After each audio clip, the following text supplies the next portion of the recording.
देखो उसको यानी कि पीएच स्केल पढ़ने के लिए ना सबसे पहले हमें देखना होता है कि हमने कितने इंडिकेटर पढ़े थे। वो तो एकदम याद ही हो गया होगा मेरे ख्याल से। बोलिए। सही है। इंडिकेटर कितने टाइप के हमने पढ़े थे? कौन कौन से थे? सबसे पहला था नेचुरल इंडिकेटर, उसके बाद क्या था?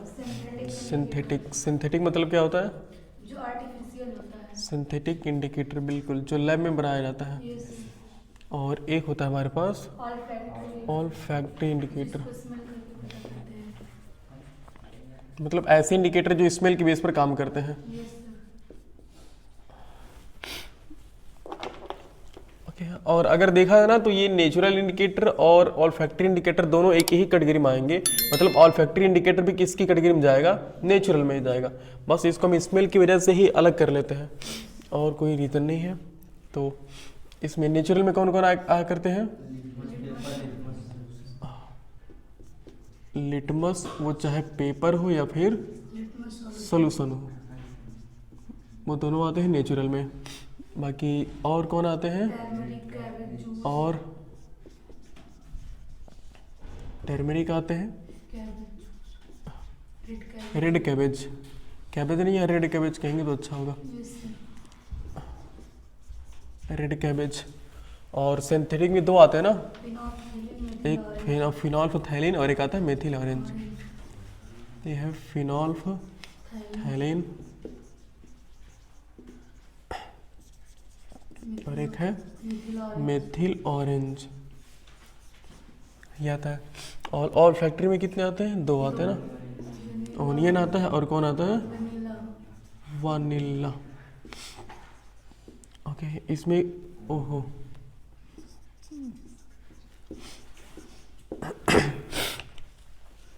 अब हमारे पास एक अलग इंडिकेटर्स आता है जिसको हम क्या बोलते हैं? जिसको हम यूनिवर्सल इंडिकेटर बोलते हैं। Universal indicator. तो पहली बात तो यह है कि यूनिवर्सल इंडिकेटर हमारे लिए मतलब क्यों लाया गया, कि जब इतने इंडिकेटर थे तो इनकी ज़रूरत क्या थी? तो ये इंडिकेटर क्या करते हैं? ये जितने भी इंडिकेटर हैं ये सब क्या करते हैं? ये सब किसी भी केमिकल के सिर्फ एसिडिक या फिर बेसिक नेचर को डिफाइन करते हैं ना।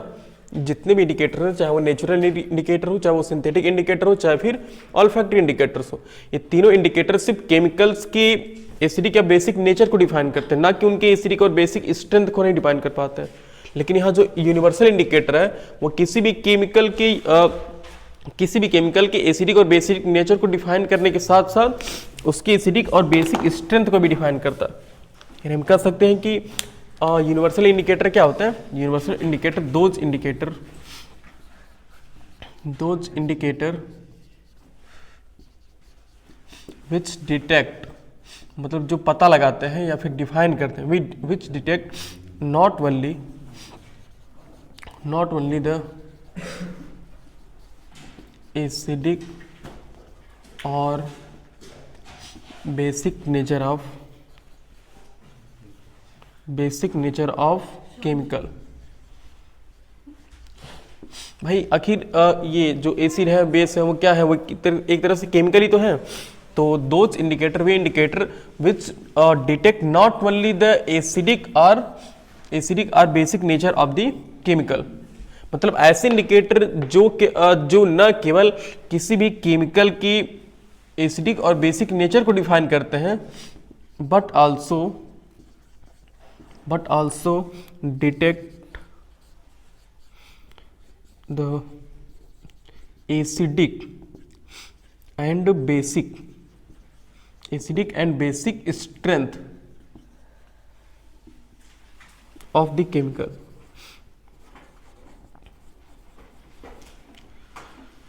यह है यूनिवर्सल इंडिकेटर। यानी कि यूनिवर्सल इंडिकेटर वे इंडिकेटर होते हैं, देखो यूनिवर्सल इंडिकेटर वे इंडिकेटर होते हैं जो किसी भी केमिकल की न केवल एसिडिक और बेसिक नेचर को डिफाइन करते हैं, बट आल्सो, जबकि वो क्या करते हैं, वो किसी भी केमिकल की एसिडिक और बेसिक स्ट्रेंथ को भी डिफाइन करते हैं कि कोई भी केमिकल एसिडिक है लेकिन कितना एसिडिक है, कोई भी केमिकल बेसिक है बट कितना बेसिक है। जैसे कि अगर हम बात करें, हमारे पास कोई एक है जैसे NaOH है और हमारे पास MgOH है, MgOH का होल्ड प्राइस, दोनों के दोनों क्या है? दोनों के दोनों बेस है। और हमारे पास एक है, जैसे मान लो कि HCl है और एक हमारे पास है, हाँ लेकिन एक छूट जाता है, बार बार इसको याद नहीं पड़ता, वो H2CO3 यानी क्या है, कार्बोनिक एसिड। नाम क्या है, कार्बोनिक एसिड, जो कि एक वीक एसिड होता है ना, ये एक वीक एसिड होता है। ये एक मिनरल एसिड होने के बावजूद भी कैसा एसिड है, वीक एसिड होता है। तो ये HCl है और ये क्या है, H2CO3। दोनों के दोनों क्या है, दोनों के दोनों एसिड है, और यहाँ पर दोनों के दोनों क्या है, बेस है। तो अगर हम इन तीनों जो हमारे पास ये इंडिकेटर्स है, अगर इन इंडिकेटर से हम कंपेयर, इन इंडिकेटर से पता लगाएंगे कि ये बेस है कि बेस है कि एसिड है, तो अगर हम पता लगाने की कोशिश करेंगे तो दोनों ये जितने भी इंडिकेटर हैं सब सिर्फ ये बता पाएंगे कि ये दोनों के दोनों क्या है, सिर्फ बेस है। ये नहीं बता, अगर हम इन इंडिकेटर से ये पता लगाना चाहें कि बताइए इनमें से कौन सा इंडिकेटर, कौन सा बेस सबसे ज्यादा स्ट्रांग है और कौन बेस वीक है, या फिर हम इसे इन इंडिकेटर से ये पता लगाने की कोशिश करें कि HCl और H2CO3 इन दोनों में सबसे ज्यादा एसिडिक कौन है, तो ये एसिडिक नहीं, सिर्फ ये बता पाएंगे कि एसिड है, बस ये नहीं, बट ये नहीं बता पाएंगे कि इनमें से कौन ज्यादा एसिडिक है या फिर कौन कम एसिडिक है। तो ये कौन बता पाता है, ये बता पाते हैं यूनिवर्सल इंडिकेटर। तो यूनिवर्सल इंडिकेटर की इसी वजह से ज्यादा रिक्वायरमेंट हुई। क्यों, क्योंकि ये न केवल इस एसिड या बेस की सिर्फ नेचर को डिफाइन करते हैं, जबकि इनकी स्ट्रेंथ को भी डिफाइन कर देते हैं कि इन दोनों में से कौन ज्यादा स्ट्रांग है, कौन कम स्ट्रांग है, यानी कि कौन स्ट्रांग एसिड है, कौन वीक एसिड है, कौन ज्यादा स्ट्रांग बेस है, कौन स्ट्रांग बेस है और कौन सा वीक बेस है, ये बताते हैं। मतलब ये समझो कि ये नेचर के साथ साथ स्ट्रेंथ, उसकी क्षमता, उसकी पावर भी बता देते हैं कि किसी भी बेस या एसिड की पावर क्या है। पावर मतलब उसकी वीकनेस क्या है, मतलब वो कितना वीक है, कितना स्ट्रांग है, ये बताते हैं। अब इनमें पीएच में सबसे पीएच करें, यूनिवर्सल इंडिकेटर का वो जो यूनिवर्सल इंडिकेटर होता क्या है, उसको हम किससे डिनोट करते हैं, उसको हम पीएच से डिनोट करते हैं। किससे डिनोट करते हैं, पीएच से, जिसे हम बोलते हैं जर्मन लैंग्वेज में ना पोटेंज बोलते हैं। क्या बोलते हैं, पोटेंज, जिसका मतलब क्या होता है, जिसका मतलब डायरेक्टली सीधे होता है पावर से, तो पावर ऑफ हाइड्रोजन, यानी कि बोलते हैं एक्चुअल में इसका अगर फुल फॉर्म देखा है ना, तो इसका फुल फॉर्म होता है कि पोटेंज ऑफ हाइड्रोजन, पोटेंज ऑफ हाइड्रोजन, जिसको हम बोलते हैं पावर ऑफ हाइड्रोजन। तो पीएच काम कैसे करता है, पीएच होता क्या, देखिए पीएच क्या है, पीएच एक स्केल है जो क्या मेजर करता है, जो किसी भी केमिकल की, सिर्फ वही चीज है, किसी भी केमिकल की एसिडिक और बेसिक नेचर के साथ साथ उनकी स्ट्रेंथ को भी डिफाइन करता है। देखो पीएच क्या है, पीएच एक हमारे पास एक स्केल होता है। स्केल समझते हो ना, स्केल कैसा होता है, एक रेक्टेंगुलर शेप होता है, एक रेक्टेंगुलर शेप की तरह से रिबन समझ लो कि रेक्टेंगुलर शेप की एक रिबन होती है, एक रेक्टेंगुलर शेप की क्या होती है, रिबन होती है, जो क्या डिफाइन करती है, जो किसी भी केमिकल के एसिड के बेसिक नेचर को डिफाइन करती है और साथ ही साथ उसकी स्ट्रेंथ को भी डिफाइन करती है। अभी पीएच होता है, पीएच देखो, पीएच स्केल होता है ना, कई प्रकार से कई तरह के इंडिकेटर्स को मिला करके बनाया जाता है। ये हमारे पास एक ऐसे पट्टी होती है, एक रिबन समझ लो, ये है, सिमिलर बनाते हैं।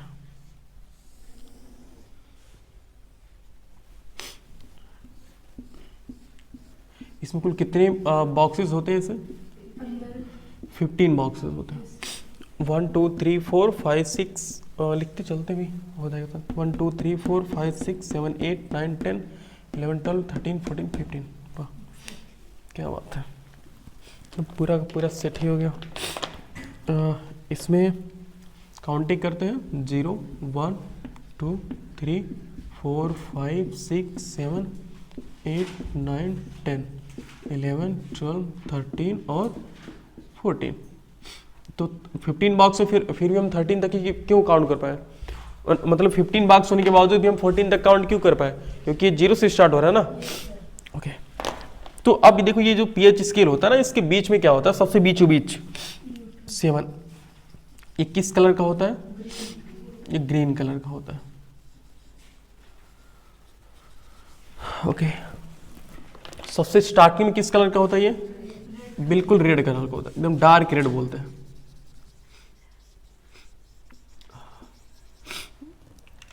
और इसके बिल्कुल राइट साइड में ये कैसा होता है,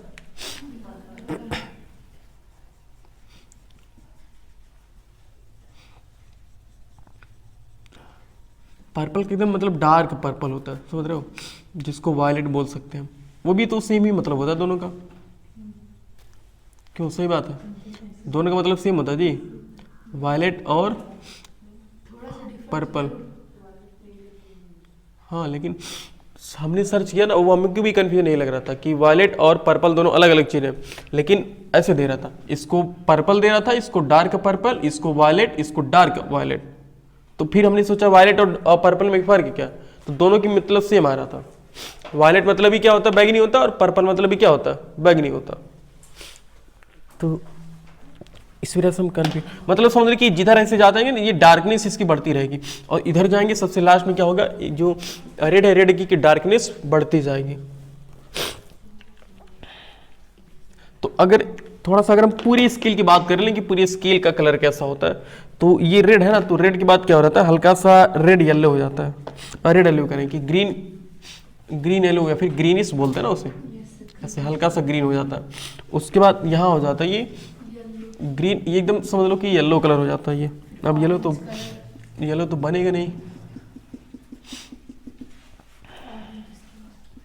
लिख देते हैं इसे, येलो कलर होता है। और ये कैसा होता है, ग्रीनिश कलर बोलते हैं।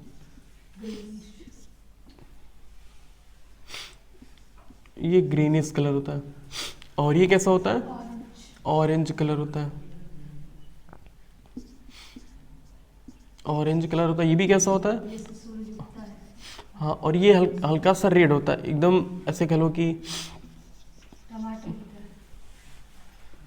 हाँ टमाटर तो लाल ही होता है।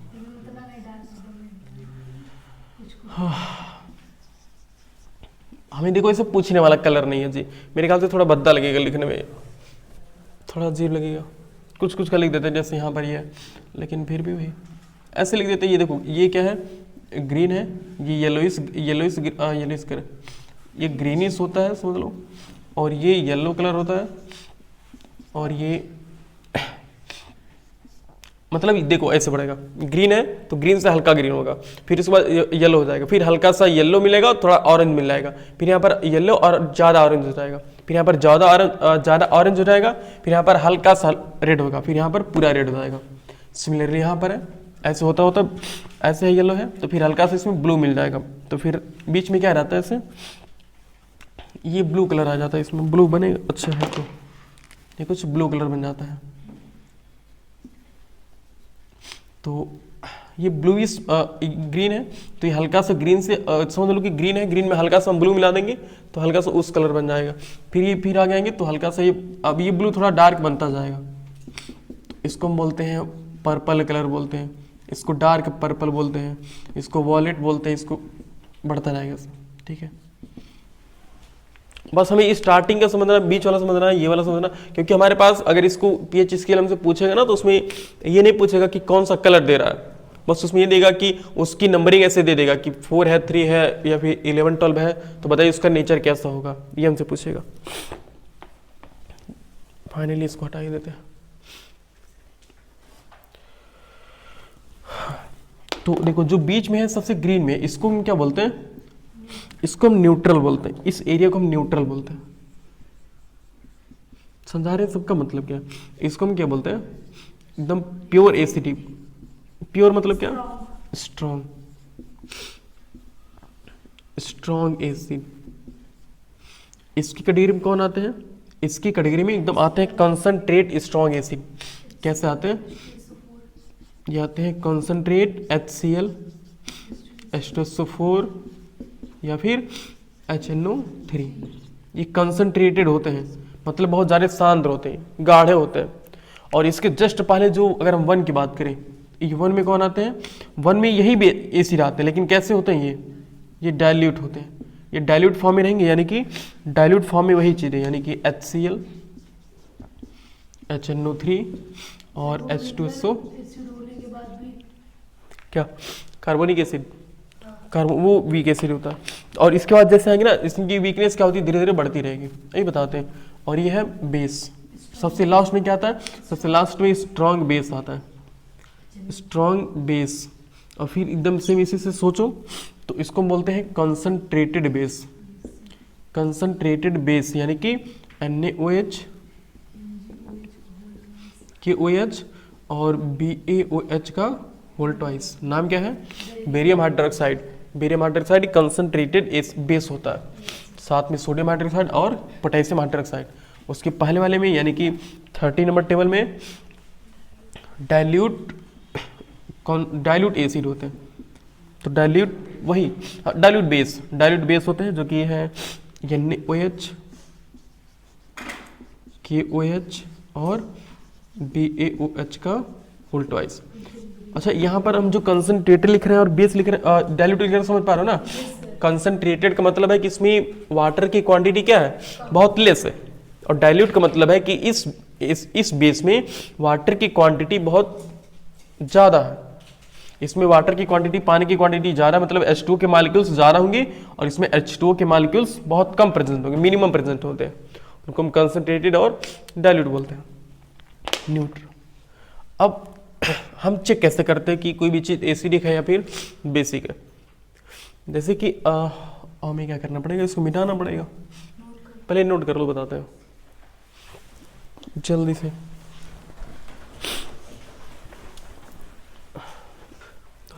देखो ये जो जैसे बना है ना वैसे होता ही है। अगर देखा रहा pH स्केल बहुत छोटा सा, लगभग इतना बड़ा होगा, बहुत छोटा, तो इसमें से 14 कलर के होते हैं। अब देखते हैं pH का एक्चुअल मतलब क्या, उसे फिर इसका pH स्केल को समझेंगे। pH को हमने भी देखा कि क्या होता है, ये पोटेंशियल मतलब क्या, पावर ऑफ हाइड्रोजन है ना, ये पावर ऑफ हाइड्रोजन, यानी pH क्या करता है, pH स्केल। pH लिखना अच्छी बात नहीं, pH स्केल कहते हैं।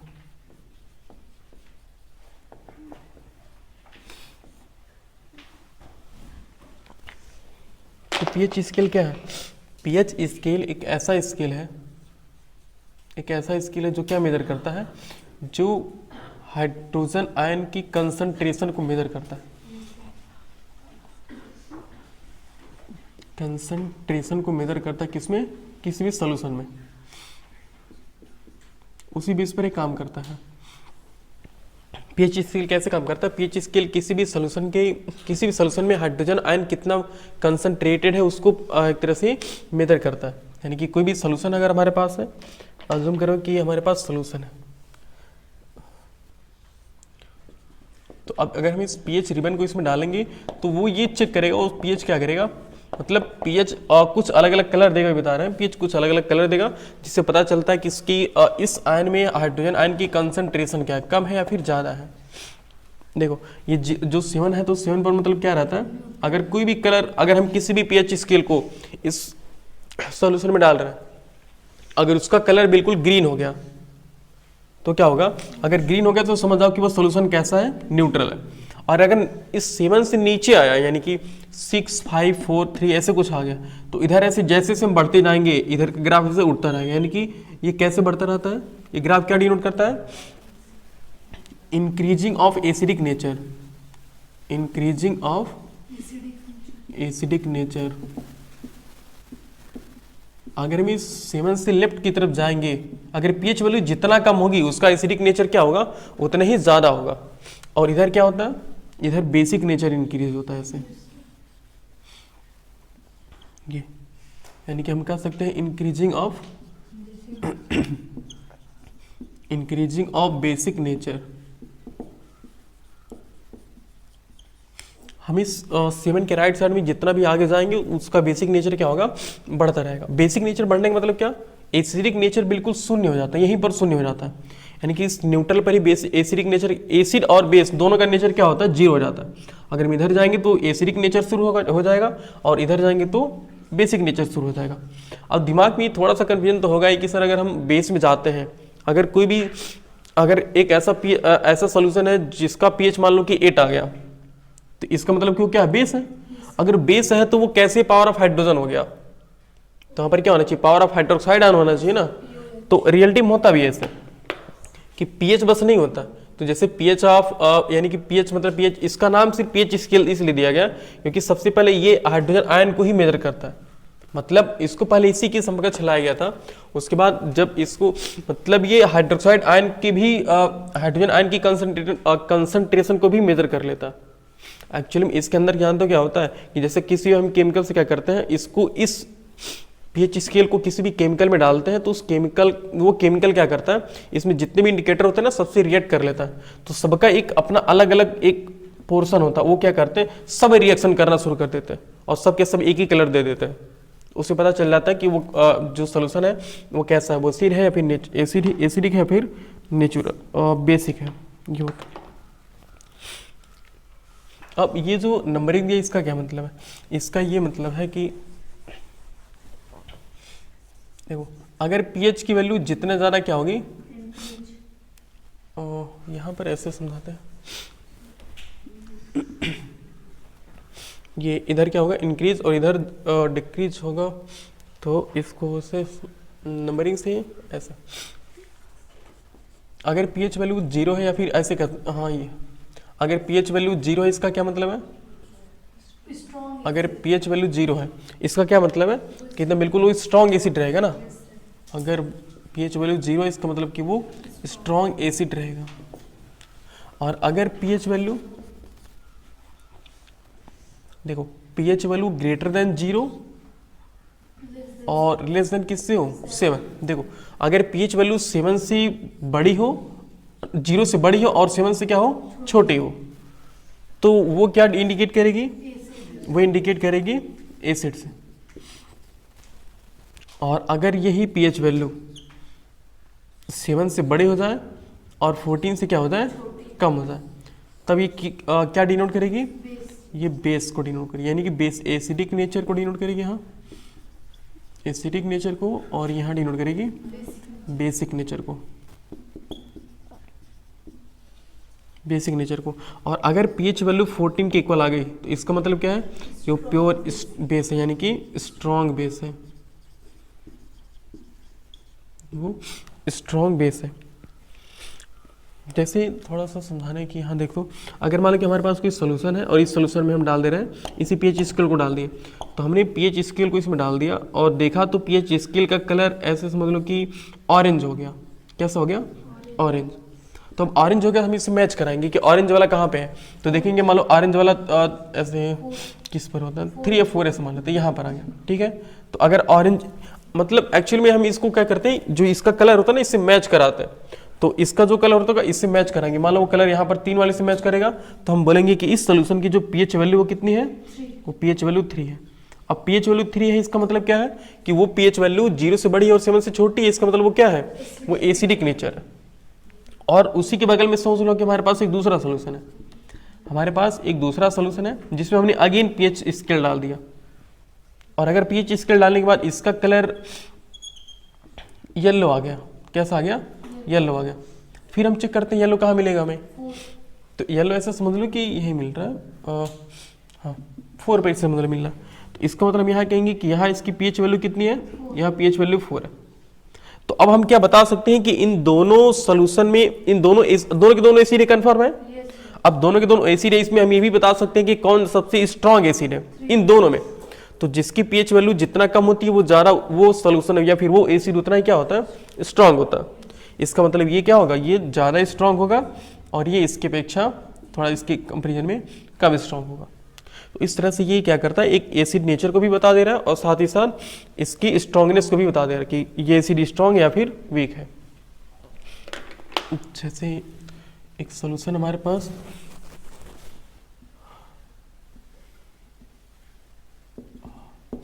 इसमें कोई सोल्यूशन भरा है, अब हमें पता नहीं कि कौन सा वो एसिड है या फिर बेस है। हमने इसमें क्या डाल दिया, इसमें पीएच स्केल डालते हैं, हमने इसमें पीएच स्केल डुबो दिया, इसे हमने इमर्ज किया पीएच स्केल और देखा तो पीएच स्केल का कलर ऐसा समझो कि ब्लू हो गया। कैसा हो गया? ब्लू कलर हो गया। तो ब्लू कलर से हम क्या समझ पाएंगे कि इसका पीएच ऐसा रिलेट कर लेते हैं यहाँ पर कि 10 के बराबर आ रहा है। इसकी पीएच वैल्यू कितना आ रही है? 10 के बराबर। हमेशा अंदाज ही नहीं बताएंगे, मतलब जैसे उस एक पीएच रिबन हमारे पास रहेगा ना, दो रहेगा, एक तो हम डुबोएंगे, दूसरे से हम चेक करेंगे। तो एक हमने इसमें इमर्ज किया, दूसरे को चेक करेंगे, उसे मैच कराएंगे, उसका कलर जिससे मैच कर गया उसकी पीएच वैल्यू उतनी होती है। इसकी पीएच वैल्यू 10 हो गई। ओके, और एक दूसरा सोल्यूशन हमारे पास,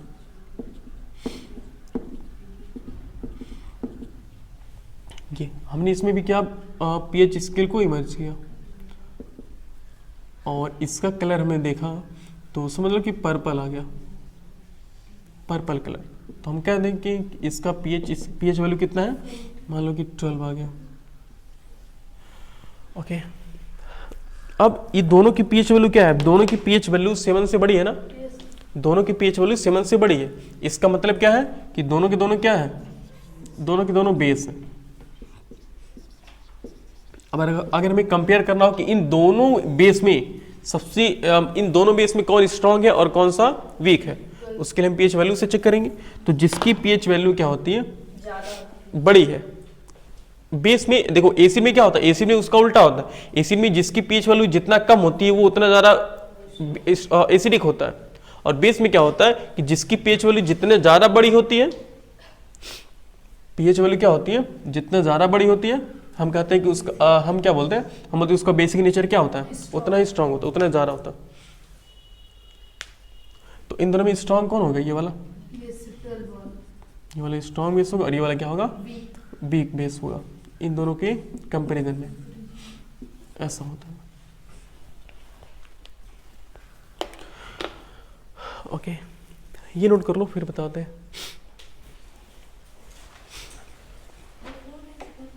देखो पहले यहाँ समझते हैं इसकी कि जो पीएच है इसका मतलब क्या है, समझते हैं। जो है पावर ऑफ हाइड्रोजन,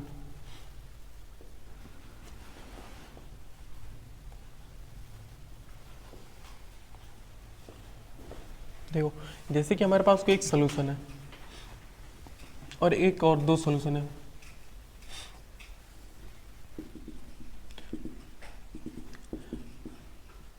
तो स्ट्रॉन्ग एसिड बताओ, स्ट्रॉन्ग एसिड और वीक एसिड में फर्क क्या होता है बताओ? स्ट्रॉन्ग एसिड क्या होता है? जो वाटर में क्या होता है? कंप्लीटली डिजॉल्व हो जाता है ना, और जो वीक एसिड होता है वो क्या होता है? वाटर में कंप्लीटली डिजॉल्व नहीं होता है। तो अब ये हमने बोला ना कि पीएच क्या मतलब इस मेजर करता है? पीएच मेजर करता है कि किसी भी एसिड में किसी भी एसिड में या फिर किसी भी बेस में हाइड्रोजन आयनों की संख्या कितनी है। तो अब जैसे हमारे पास ये है, मान लो कि HCl है और ये हमारे पास एक है कार्बोनिक एसिड, ये एसिडिक एसिड ले लेता थोड़ा सा, COH। तो अगर हम इसको वाटर में डिजॉल्व करेंगे तो इसमें आयनों की संख्या H+ आयनों की संख्या क्या मिलेगी? हमें कुछ ज़्यादा मिलेगी, और इसमें H+ आयनों की संख्या क्या मिलेगी? कम मिलेगी। समझ रहे हो क्यों ना? क्योंकि वीक एसिड हम अच्छे से क्या होते हैं? अपने आयनों में ब्रेक नहीं होते, और जबकि अपने आयनों में क्या हो जाते हैं? ब्रेक हो जाते हैं। तो अगर H+ आयन ज़्यादा है मतलब इसकी कंसंट्रेशन क्या है? इसकी कंसंट्रेशन ज़्यादा है। अब इसकी कंसंट्रेशन ज़्यादा है का मतलब क्या? इसकी पीएच वैल्यू क्या होगी? इसकी पीएच वैल्यू कम होगी। देखो पीएच वैल्यू क्या? पीएच वैल्यू एक नंबरिंग है, वो उससे हम ये नहीं कह पा रहे। पीएच वैल्यू जो नंबरिंग, ऐसा नहीं कि हाँ 0 है तो मतलब एक को हाइड्रोजन नहीं है, 1 है तो 1 हाइड्रोजन, 2 है तो 2, ये कुछ इसका मतलब नहीं है। ये तो एक नंबरिंग ऐसे कर दिया गया कि न्यूट्रल से राइट साइड में 1 है, ऐसे न्यूट्रल से राइट इधर लेफ्ट साइड में से घटते जाएंगे, न्यूट्रल की राइट साइड में बढ़ते जाएंगे। तो एक नंबरिंग कर दिया गया। बाकी इसका हाइड्रोजन आयन से कोई लेना देना नहीं है। हाइड्रोजन आयन का इससे लेना देना कि जिसमें जितना ज़्यादा हाइड्रोजन आयन होंगे वो उतना ज़्यादा रिएक्ट करके क्या करेंगे? ऐसे रेड की तरफ बढ़ते जाएंगे। अगर कम हाइड्रोजन आयन है तो कम रेड बनाएगा, अगर बहुत एकदम हाई नहीं है तो बिल्कुल कैसा बनाएगा?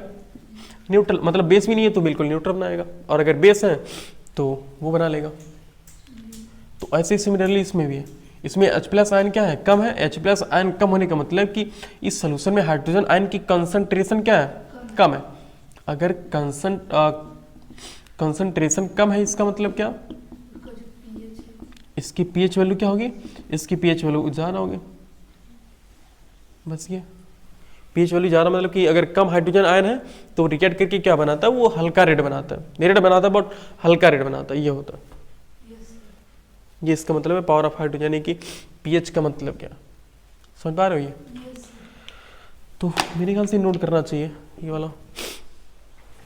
तो यहाँ पीएच वैल्यू जो है ये 1 2 3 4 ये सिर्फ नंबरिंग की गई, इसका हम बार बार कह रहे हैं, इसका इस हाइड्रोजन आयन से कोई लेना देना नहीं है, बस ये तो एक नंबरिंग की गई है। बाकी इसको इस तरह से डिजाइन किया गया है ताकि अगर हमें से जितना ज्यादा रेड होगा उसकी कंसंट्रेशन उतना ज्यादा होगी, और जितना ज्यादा कम होगा उसकी कंसंट्रेशन उतना कम होगी। तो डायरेक्टली अब आगे बढ़े इससे, तो हम ये बता देते हैं कि किसी किसी चीज़ की पीएच वैल्यू बता देते हैं कि जैसे पीएच वैल्यू ऑफ वाटर की देख लेते हैं, प्योर वाटर की।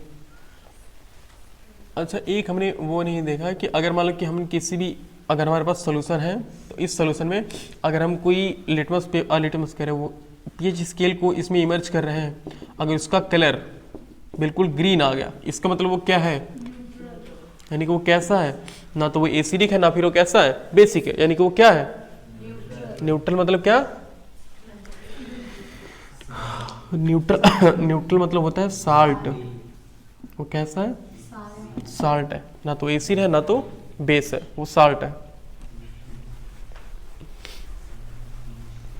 और ये भी साल्ट में कैसा साल्ट है, न्यूट्रल साल्ट है। ऐसा नहीं कि हर साल्ट की एक तरह से देखा रहा तो हर साल्ट मतलब न्यूट्रल ही होता है, नहीं।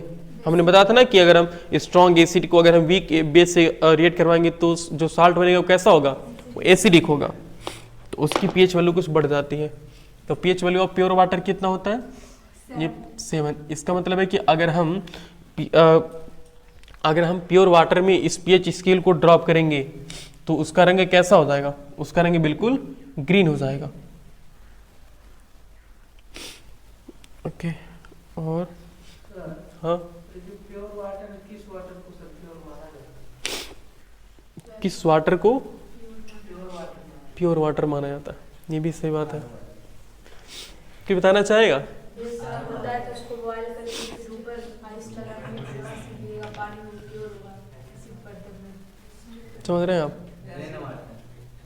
नहीं होता है वो हाँ रेन वाटर मतलब कह सकते हो, लेकिन रेन वाटर वो भी है, लेकिन आजकल इतना पॉल्यूशन होने की वजह से रेन वाटर एसिडिक नेचर के बन जा रहे हैं।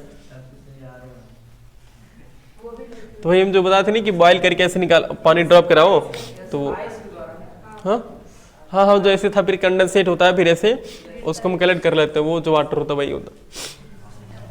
तो और देखो पीएच ऑफ सलाइवा, और ये दो चीज़ों में ये थोड़ा सा कि बताना चाहिए कि क्यों ऐसा होता है। बिफोर, ये तुम्हारे लिए होमवर्क हम छोड़ दे रहे हैं, ठीक है ना। पीएच ऑफ बिफोर मील और pH of saliva after meal.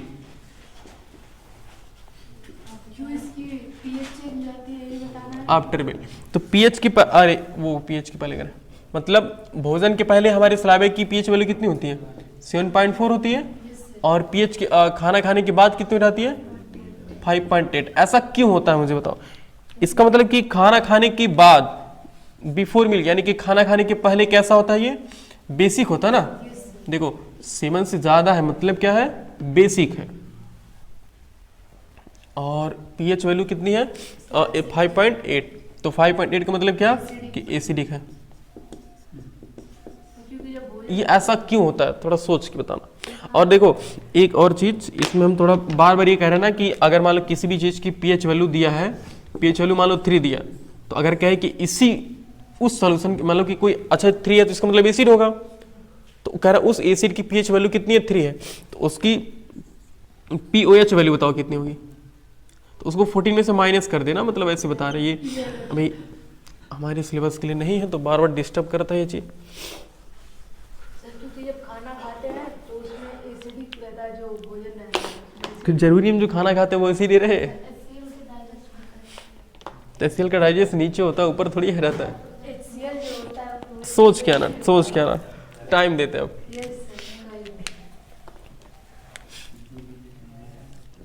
PH of blood कितना होता है बताइए, pH pH value of blood, pH value of blood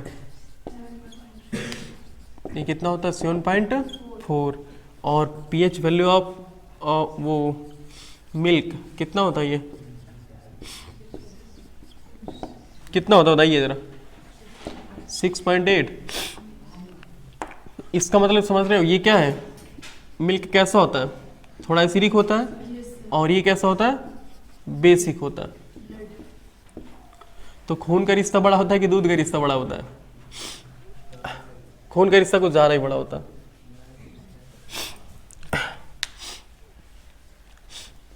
और ये पीएच वैल्यू ऑफ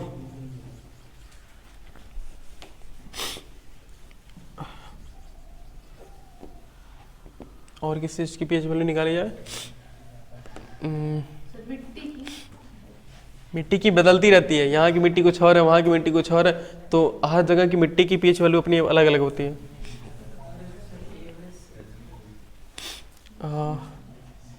किसका निकाला है, नहीं खत्म हो गया अभी। मिल्क ऑफ मैग्नीशिया समझते हो, मिल्क ऑफ मैग्नीशिया यानी कि MgOH का होल ट्वाइस, ये कितना होता है 8 होता है, यानी कि कैसा होता है ये बेसिक नेचर का होता है।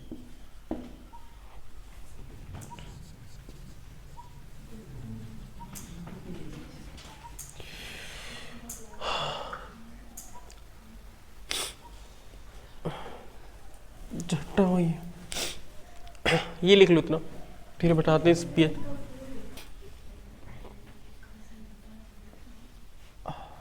इंपॉर्टेंस ऑफ पीएच स्केल, हालांकि मुझे लगता नहीं कि ये इंपॉर्टेंस है, बस ये तो कहता कि एक तरह से एसिड की बात यहाँ की जाती है। पहला क्या है,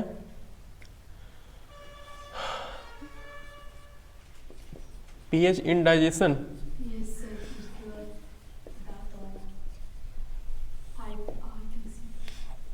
देखो जी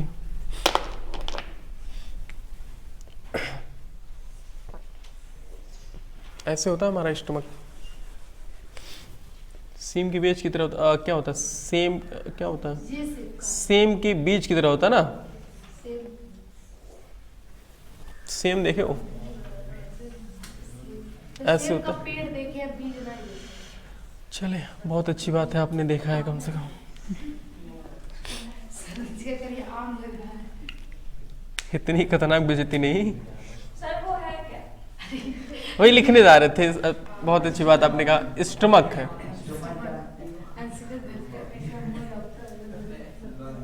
क्या हुआ, स्टमक नहीं लग रहा जी?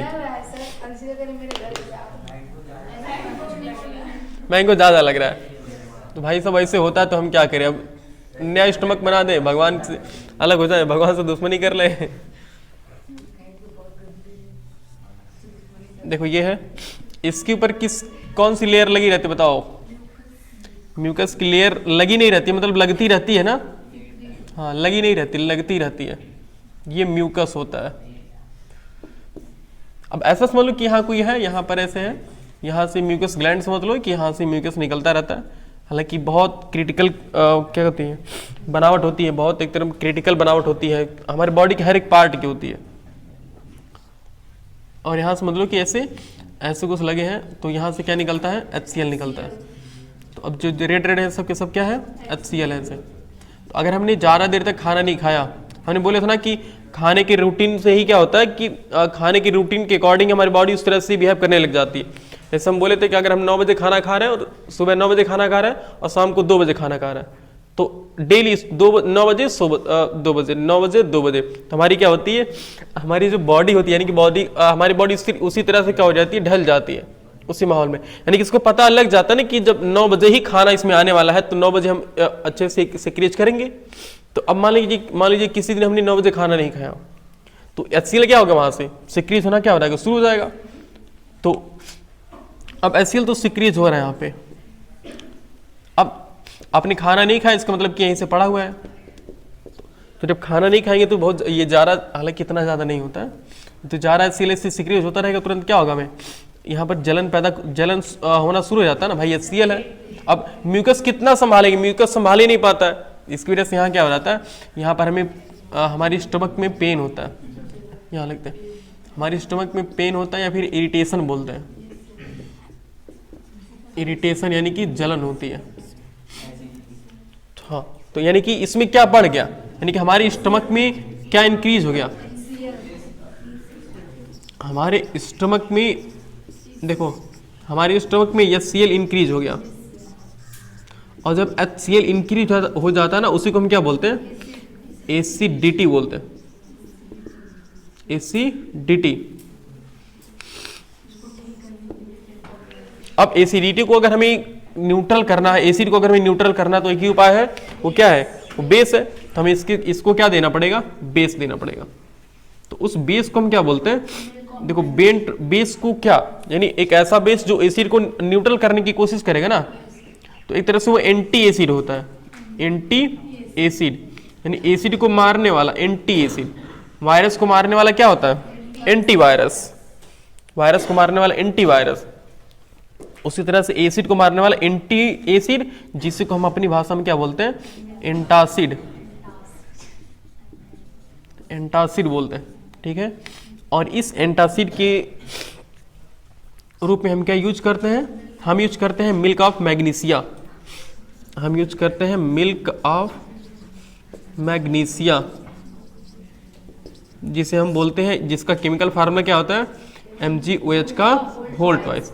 या फिर हम एक और चीज यूज करते हैं, इनो। इनो क्या होता है, इनो में क्या होता है, वो तो गंवार वाली भाषा है कि हम इनो यूज करते हैं, बट उसमें क्या होता है, सोचो जरा। तो इनो में होता है बेकिंग सोडा, क्या होता है,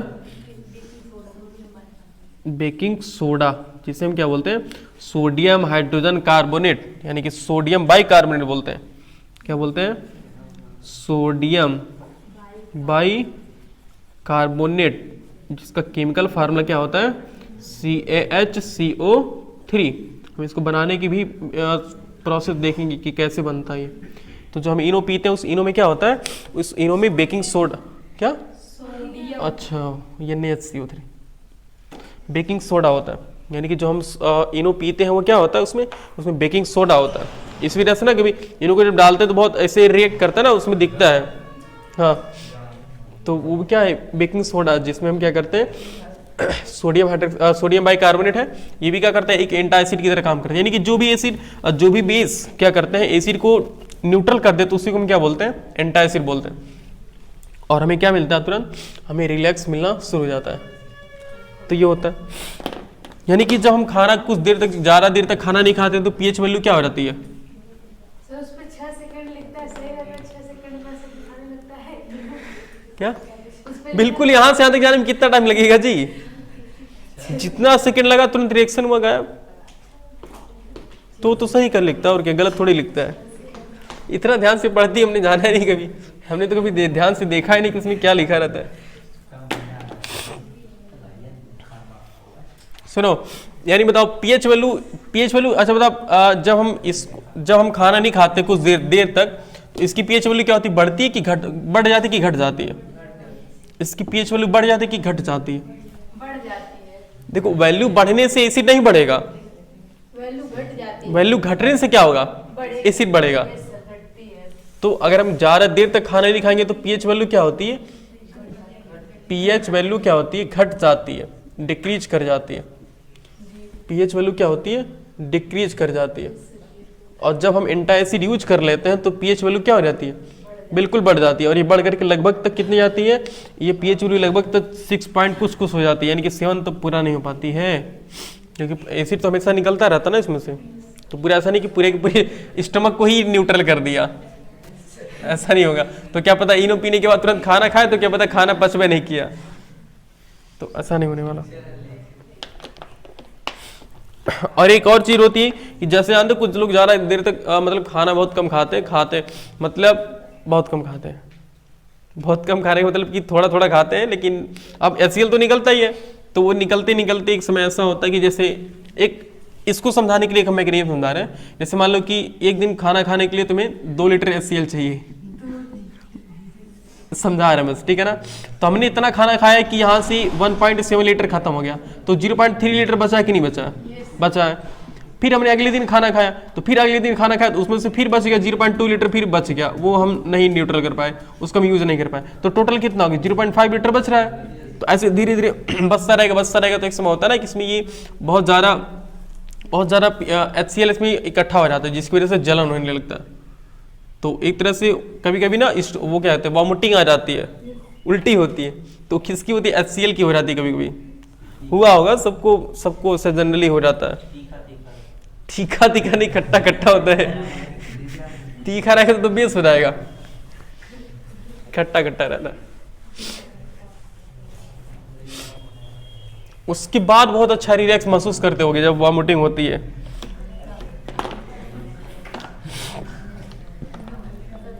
तो साइंटिफिक चीज ये है कि हमें हर 1 घंटे के बाद कुछ ना कुछ पेट में जाना चाहिए। स्टमक में कुछ जाएगा तो स्टमक से क्या होता है? HCl हमेशा बराबर मतलब खर्च होता रहता है, यूज होता रहता है। तो रूल तो ये है कि हमें हर घंटे में कुछ ना कुछ खाना चाहिए, कुछ खाते रहोगे कोई दिक्कत नहीं रहेगी।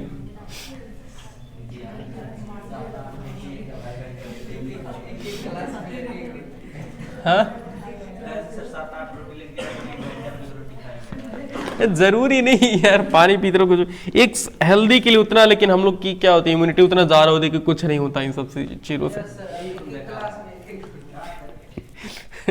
8 क्लास में 8 रोटी खाओगे?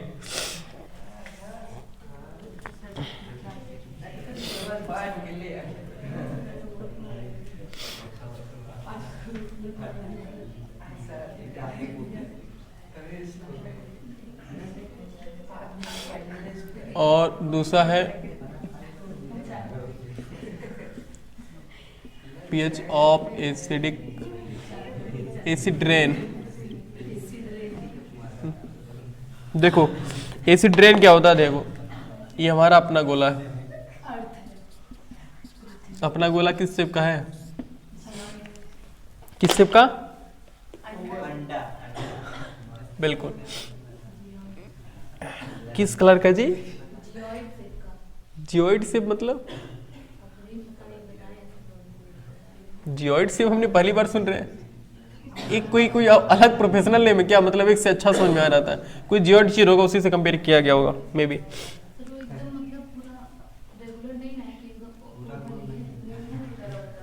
क्या ऐसे खुरदरा मतलब ऐसे यही कह रहे हो ना, इस जैसे नींबू ऐसे कुछ होता है। हाँ ऐसे होता है ना ऐसे, तो ऐसे तो ये भी बना, मतलब इतना हम ज्यादा कुछ राउंड कर दिए, इतना भी नहीं होता है। तो अंडाकार खाना सही नहीं है। हमने बचपन से ही पढ़ते हैं जी अंडाकार होता है। देखिए वही होता है, उसका प्रोफेशनल नेम पूछ लो तो बात अलग है। सुनो, इसके ऊपर क्या होती है? ऐसी लेयर होती है ना गैसों की। हमारे एटमॉस्फेयर में क्या होती है? गैसों की ऐसी लेयर भरी है। हम जितनी भी आजकल बड़ी बड़ी गाड़ियां बना रहे हैं उन सबसे क्या धुआं तो निकलता है। बड़ी बड़ी फैक्ट्रियां, धुआं निकलते हैं। लोग कहते हैं कि धुआं कम जलाओ। अभी यहाँ पर कोई पुआल जला दे, आजकल देखो नौटंकी क्या चलती है, कोई खेत में पुआल जला दे तो ये होगा कि उससे वातावरण दूषित होगा।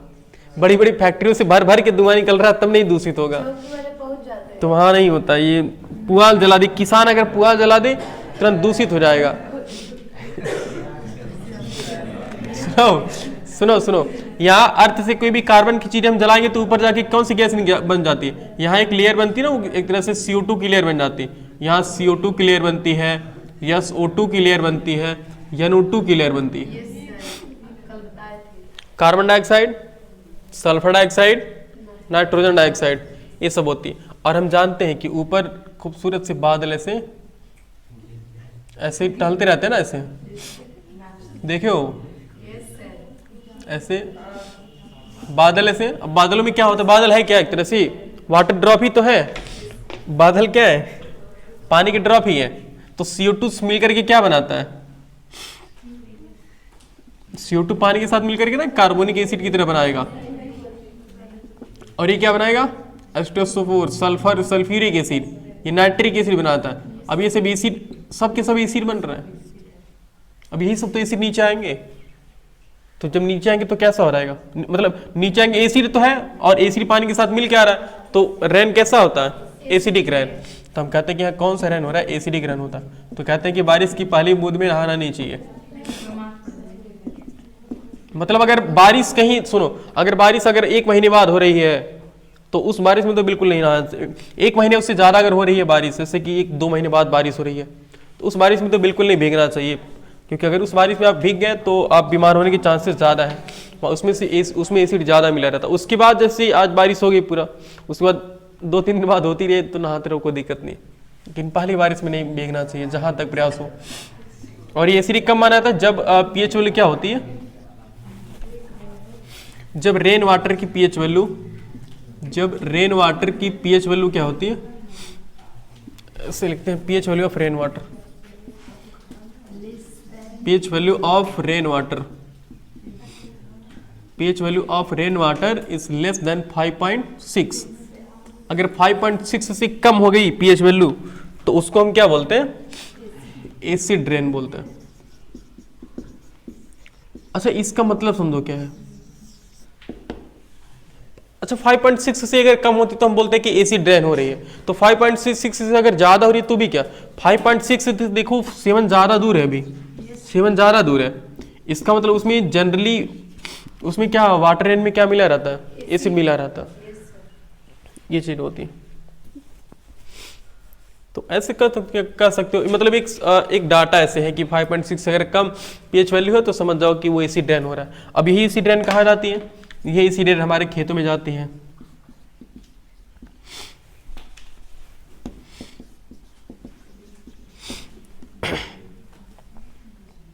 जितने भी हमारे क्रॉप्स हैं उन सभी फसलों को क्या करते हैं, नुकसान पहुंचाती है।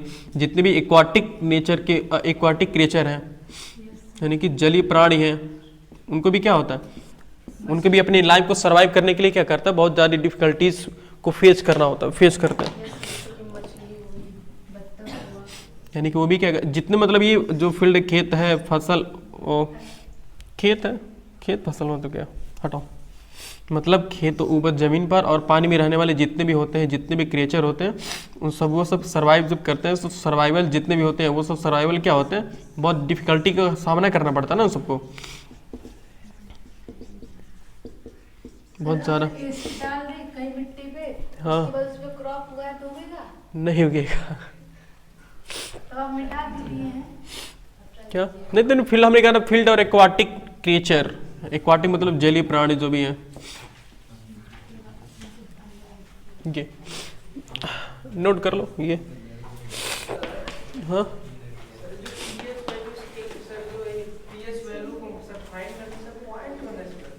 क्या बिल्कुल सही बात। जैसे ये बॉक्स है अपना, तो ये 2 बॉक्स है, ऐसा समझ लो कि ये मान लो ग्रीन है और ये मान लो कि येलो है। ये है ग्रीन और ये है जैसे ग्रीन के बाद हल्का सा ग्रीनिश हो जाए। तो अब कभी, अब जो हमारा पीएच कलर आया है, उस पीएच जो पीएच स्केल का कलर आया है वो थोड़ा इससे भी मैच कर रहा है, थोड़ा इससे भी मैच कर रहा है, इससे ज्यादा मैच कर रहा है, इससे कम मैच कर रहा है, इस वजह से डेसिमल कर लेते हैं। तो इस वजह से ना डेसिमल में कोई चीज फिक्स नहीं है पूरी।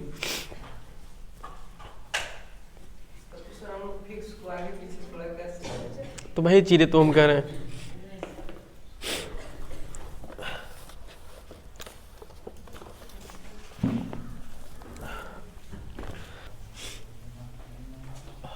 क्या है पीएच चेंज,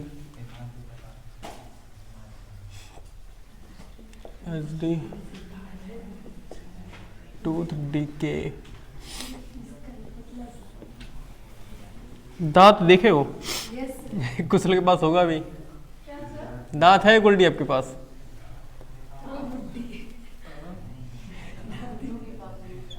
दांत है आपके पास?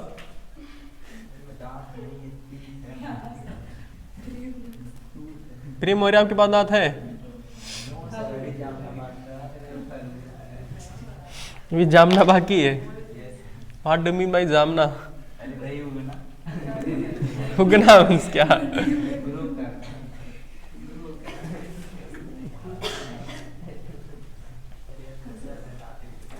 देखो एक तरह से दांत का समझ लो कि 1/4 पार्ट हमें ऊपर दिखाई देता है, 3/4 क्या होता है, नीचे होता है, जितना बड़ा होता है ये से।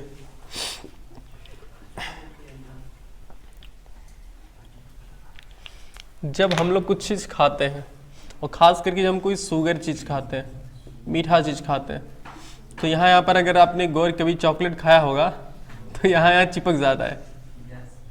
सही बात है प्रेम मौर्य? उसके बाद क्या करते हैं, ये मतलब अगर कैसा भी खाना खाते हैं ना, तो चाहे जैसा भी खाना खाएंगे, फूड को अगर इंजेक्ट करेंगे, तो ये सब इतने जगह पर तो कम से कम वो खाना चिपक ही जाता है ना। अब कितना भी सफाई नहीं, मतलब कितना भी सादे तरीके से खाइए, यहाँ तो हल्का फुल्का आ ही जाएगा।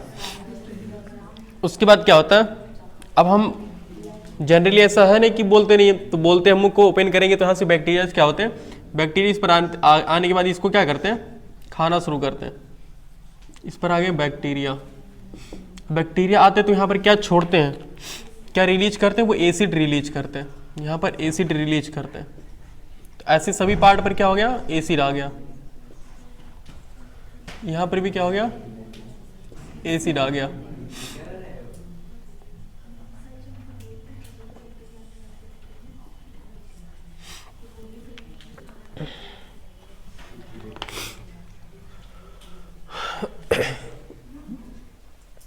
ओके अब देखो जो दांत हमारा, ये दांत किस चीज का बना होता है, दांत व्हाइट कलर का होता है, किस चीज का बना होता है ये, बोलिए, बोलो जी, कल वालों नहीं याद है, कैल्शियम कार्बोनेट, वो तो चूना होता है।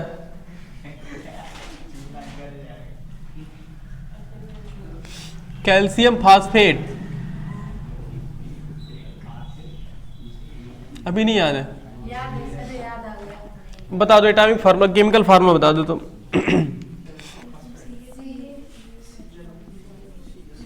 CA3PO4 का होल ट्वाइस कैल्शियम फास्फेट का बना होता है, जो कि क्या है, हमारी बॉडी का स्ट्रॉन्गेस्ट पार्ट है, strongest part of our body. जानते हो, इतना बड़ा अगर दांत के कैप लगाओगे ना, सुनो, मान लो इतना बड़ा दांत तुम्हारा डैमेज हो गया, इतना ऊपर से काट के निकाल दिया गया, तो इतना बड़ा दांत लगवाने के लिए तुम्हें लगभग 2000 रुपये कास्ट देनी पड़ती है, तब जाकर कैल्शियम फास्फेट मिलता है, इतना बड़ा एसिड। हाँ हाँ कह सकते, लेकिन लोकल नहीं यार इतना भी। हाँ ओके देखो अब ये क्या करता है, सुनो, ये देखो, अगर इसकी पीएच वैल्यू, सुनो, ये कैल्शियम फास्फेट क्या करता है, ये लगभग 5 से ज्यादा, अगर पीएच वैल्यू क्या है 5 से ज्यादा है, तो उसको क्या करेगा, आसानी से झेल लेता है। 5 के लिए 5.5 कर लो, 5.5 से अगर पीएच वैल्यू क्या है, ज्यादा है, तब ये कैल्शियम फास्फेट क्या करता है, आसानी से उसे झेल लेता है। लेकिन अब जैसे 5.5 से ज्यादा अगर पीएच वैल्यू कम हो गई, तो 5.5 से पीएच वैल्यू कम होने का मतलब क्या, एसिडिक नेचर ज्यादा हो गया। अगर एसिडिक ज्यादा होगा तब ये क्या होंगे, कैल्शियम फास्फेट डैमेज होना शुरू हो जाएंगे, जो ये हमारा टूथ है क्या होगा, डैमेज होना शुरू हो जाएगा। तो अब इसमें सिर्फ इतना ही होता है, बाकी इसके अंदर बहुत ऐसे सॉफ्ट मटेरियल पड़े रहते हैं, यानी कि जो इसको न्यूट्रिशन ले आने, जो भी ब्लड वेसल्स हैं, ये सब चीज़ें यहाँ पर लगी रहती हैं, ऐसे लगी रहती हैं। ये सिर्फ इतना ही पार्ट स्ट्रांग होता है, हार्ड होता है, और ये इधर इतना पार्ट हमें सिर्फ हार्ड होता है।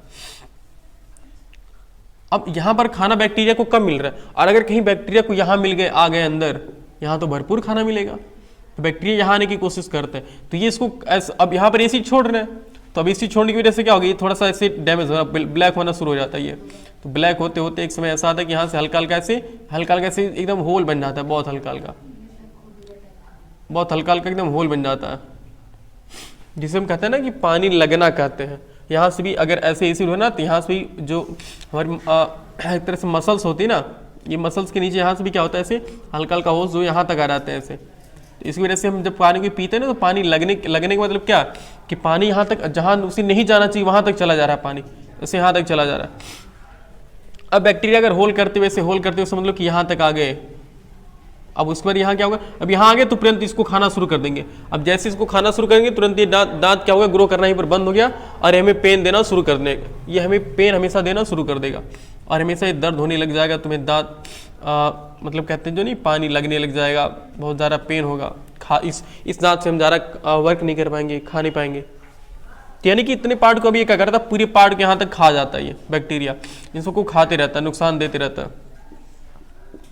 तो आप डॉक्टर को दिखाने आते हो तो डॉक्टर क्या कहता है, डॉक्टर कहता है आपके पास दो ही ऑप्शन है। आपकी कहाँ, अगर आपका दांत टूथ डिके हो गया,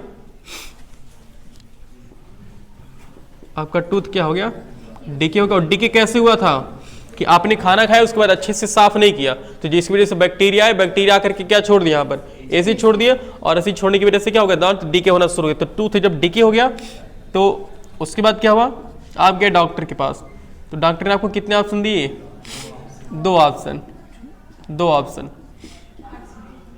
पहला क्या कहा, पहला कहा उन्होंने कि इस न रहेगा बांस न बजेगी बांसुरी वाला रोल। तो हाँ, तो यानी कि टूथ को रिमूव कर दो, हाँ रिमूव कर दो। सुनो, जब दांत को निकालते हैं ना तो समझ लो कि इतना वो भी क्या कहते हैं, जो पिलास विलास नहीं होता उससे खींचते हैं, मुझे लगता है नहीं, मतलब बताते सब कि इसे खींचते हैं, ये दांत निकालते इतना। पहले इसको यहाँ पर पहले शून्य कर देंगे यहाँ पर, उसके बाद क्या करेंगे, इतना पूरा दांत को पूरा अच्छे से हिलाएंगे ताकि इनके जितने भी पकड़े होते हैं ना सबको निकालेंगे, तब इतने पार्ट के अंदर तक रुई भरेंगे। तब इसी वजह से कहते हैं ना कि बिल्कुल एक तरह से मिनी ऑपरेशन होता है। तो एक तो ये है कि दांत को आप निकलवा दीजिए तो बच जाएंगे, और अगर एक दांत खराब हुआ तो इसके बगल में अगर कोई दांत रहेगा तो यहाँ से शिफ्ट हो जाएंगे बैक्टीरिया तुरंत ना, क्योंकि ऊपर का जितना स्ट्रांग होता है उतना स्ट्रांग अंदर का नहीं होता। तो आसानी से क्या होंगे, ये अंदर शिफ्ट हो जाएंगे, तो आसानी से दूसरे दांतों में शिफ्ट हो जाएंगे। इस वजह से कहते हैं ना, अगर एक दांत खराब हो तो उसके बगल के सभी दांत खराब होना शुरू हो जाते हैं। तो एक ऑप्शन है टूथ को रिमूव कर दो, दूसरा है क्या, RCT करा लीजिए आप उसका, यानी कि एक तरह से दांत का मिनी ऑपरेशन। वो क्या करता है, ये जो इतना होल हुआ है ना, उस क्या करेगा, इतने पूरे पार्ट को तोड़ करके निकाल देगा, इसने पूरे पार्ट को तोड़ करके निकाल। अब बैक्टीरिया कहां तक गया, बैक्टीरिया आपके यहां तक पहुंचे तो इतने पूरे पार्ट को तोड़ करके इसे निकाल दिया। अब जहां तक ये बैक्टीरिया है इन सबको क्या करेगा, इन सबको एक पिन होता है, उस पिन से साफ कर देता है, यानी पूरा ये इसके अंदर जितने भी वेसल्स थे सबको निकाल के फेंक दिया, पूरा साफ कर दिया अच्छे से। अब बैक्टीरिया है ही नहीं। उसके बाद आर्टिफिशियल वेसल्स डालता है इसमें डॉक्टर, आर्टिफिशियल नसें डालता है इसमें, ऐसे आर्टिफिशियल नस डाल करके, हाँ आर्टिफिशियल नस डालता है। उसके बाद क्या करता है, इसको ऐसे यहाँ पर फिर से पैक कर देता है, ये पैक करके उसके बाद आर्टिफिशियल आपको कैल्शियम फास्फेट से बना हुआ ऐसे दांत लगा देगा आपको उसी साइज का, फिर आपका दांत रेडी हो गया, जैसे था फिर वैसे हो गया। तो ये होता है। तो इन सब से बचने के लिए सबसे अच्छा उपाय क्या है कि जब भी खाना खाइए उसके बाद अपने दांतों को अच्छे से साफ कीजिए, और खास करके बिस्कुट जो भी है, बिस्कुट है, चॉकलेट है, बिना पानी के मत खाया करिए। बिना पानी के मतलब ये है कि खा करके ऐसा नहीं कि खा लिए तो करीब 2 घंटे बाद पानी पियेंगे, तो खा करके तुरंत पानी पिया करिए, ऐसी चीजें, तब दांत बचा रहेगा आपका।